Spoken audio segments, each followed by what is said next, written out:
Ve işte geldik. Padoka'ya geldik. Padoka harika bir fırın. Çok yeni bir fırın. Tüm detaylarla alakalı şimdi bütün detayları izleyeceksiniz.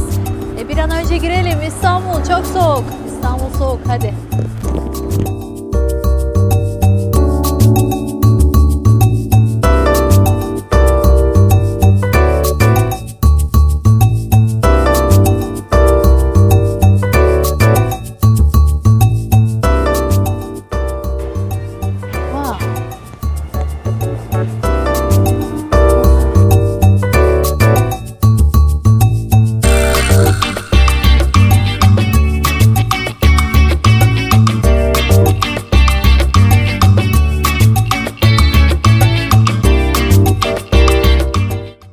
Bugün neler yaptınız? Bahset istersen. Çok erken geldik.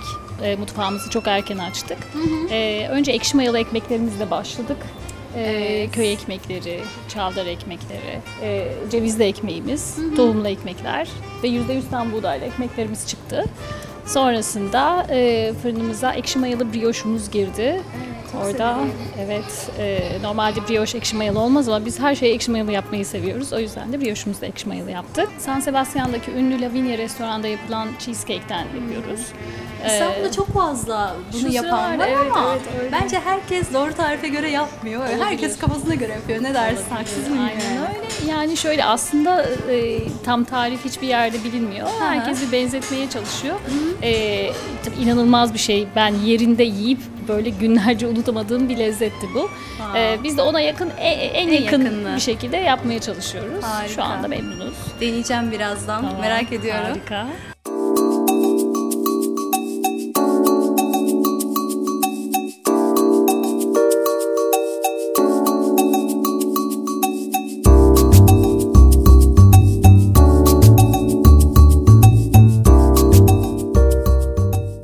Instagram'daki takipçilerim özellikle glutensiz ürünleri çok fazla soruyorlar. Evet. Bana hani böyle noktalar keşfeder misin diyorlar. Glutensiz ekmek de yapıyoruz. Koymana sevindim açıkçası. Aynen. Glutensiz ekmek de yapıyoruz. Onu da genelde kara buğday unuyla yapılıyor ama biz biraz kara buğdayın tadını hafifletmek için tef kullanıyoruz. Tef de bu yeni popüler olmaya başlayan çok sağlıklı bir tahıl.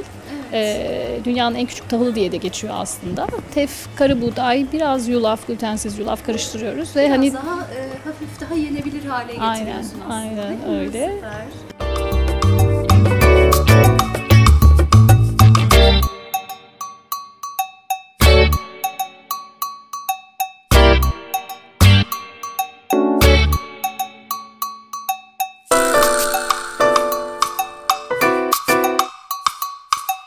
Siparişimi verdim. Harika bir cheesecake söyledim. Harika görünüyordu. Dayanamadım. Bir de brioche söyledim. Brioche'ın yanında da güzel bir reçel var. Bal kabağıyla portakallı marmelattan yapılan güzel bir reçel. Bakalım nasıl var? Deneyeceğiz.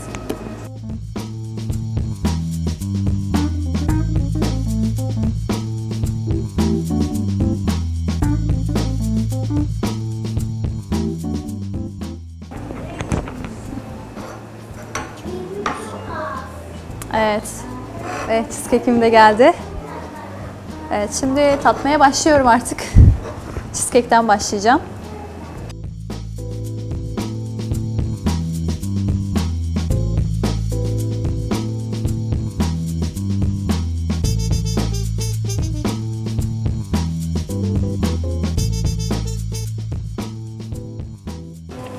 Yani inanılmaz, böyle bir şey yok. Gerçekten böyle bir şey yok.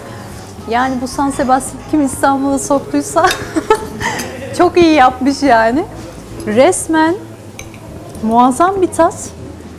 Peynirin tadı o kadar güzel ki, o süt tadı, o kremamsılık olağanüstü bir şey. Yani sadece bunun için bile buraya gelinir. Bayağı iyi.